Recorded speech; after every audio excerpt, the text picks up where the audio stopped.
Hurricane survivors swap Caribbean seas for English. peasPreston, United Kingdom AFP October 7, 2017. When they signed up to study in the Caribbean, they thought they were heading for an island paradise. But when Hurricane Irma devastated St. Martin, they ended up being transferred to drizzly northern England instead. When the Category 5 storm destroyed the island's infrastructure last month, more than 700 students and staff at American University of the Caribbean School of Medicine (AUC) found themselves with nowhere to go. So they approached their foreign exchange partners in East Lancashire Hospitals Trust for help, and they in turn contacted the local university in Preston, some 30 miles 50 kilometers north of Manchester. "We said, well, why not bring the whole school over," said Professor Mike Thomas, Vice-Chancellor of the University of Central Lancashire. And so, hundreds of them took the 4,000-mile journey to continue their studies at a medical school in northern England. "It all happened in 9 days, and our students have been really welcoming," Thomas said. "The students that have come over from the Caribbean obviously have had a lot of trauma. It's not a good place to have been in a hurricane, and we've been making them as welcome as we can." Scariest moment. Deborah Bergeron, 33, from San Diego, California, fought back tears as she recalled the fury of the storm and how she feared September 6, 2017 would be her last day on Earth. "I was fairly sure that we wouldn't make it out," she told AFP, saying she was one of the few students who had stayed off campus, later realizing it was a big mistake. "When the eye passed over, we looked outside and most of the buildings had lost their windows and balconies. Chunks of the buildings had been ripped off by the storm. We knew the second half of the storm would be much stronger, and by the end of it there were 6 of us hunkered down in a bathroom in the center of the house. It was the scariest moment of my life, and when it was over the relief was just indescribable." From Puerto Rico to Preston, the storm killed 124 people when it swept across the Caribbean and Florida, and AUC's hurricane-resistant building was used first as a storm shelter and then as a makeshift hospital.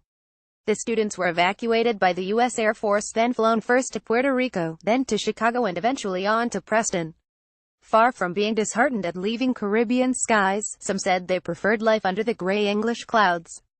"Preston is very friendly," Bergeron said. "I love all the mom-and-pop shops," she said, referring to small, often family-owned corner shops. "I know all the names of the people in the shop where I buy my dinner, oftentimes, and it's just something you don't get in a city like San Diego. And I don't mind the rain, honestly. Cold, but no hurricanes for some. It was relief enough to be far from the threat of another storm." "There aren't any hurricanes in Preston," said 25-year-old Victoria Jordan Smith of Louisiana.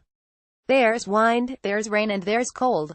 I don't like the cold at all. I'm from a very warm place, but I'm not very keen on going through another hurricane." The students have been picking up the local dialect, and even trying some of Lancashire's famous delicacies such as parched peas, black peas soaked in salt, vinegar and butter. "Chips are crisps for a town that's so cold. Everyone is really warm," said Nathaniel Minig, a 25-year-old student from Orlando, Florida. "I love the English lingo. French fries are called chips, chips are called crisps, and soccer is called football. We actually met some people in a pub the other day who were fans of American football, so it was just so nice to bond over something like sport." Seamus Murphy, 40, who serves parched peas and potatoes from a food stand in Market Square, said the students have added a real buzz to the town. "People are hearing a different accent, and they have been going over to them in the square and asking them how they're doing," he said. "A few of them came and tried the parched peas, and they have been learning a bit about the local history as well. They're just taking everything in." Puerto Rico's hurricane-wrecked environment faces long recovery. San Juan AFP October 6, 2017. Bees fly around, disoriented, searching for flowers to pollinate. The trees have no leaves and once lush mountains are a mass of dry branches. Hurricane Maria not only destroyed Puerto Rico's infrastructure, it also wreaked havoc on the environment, disrupting the island's entire ecosystem. And experts say the road to recovery could be long. "There is a lot of death, but eventually read more related links, bringing order to a world of disaster, so world of storm and tempest fend the earthquakes. Thanks for being here, we need your help." The Space Daily News Network continues to grow, but revenues have never been harder to maintain. With the rise of ad blockers and Facebook, our traditional revenue sources via quality network advertising continues to decline. And unlike so many other news sites, we don't have a paywall with those annoying usernames and passwords.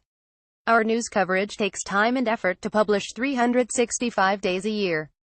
If you find our news sites informative and useful, then please consider becoming a regular supporter or for now make a one-off contribution. Space Daily Contributor $5 billed once credit card or PayPal. Space Daily Monthly Supporter $5 billed monthly PayPal only.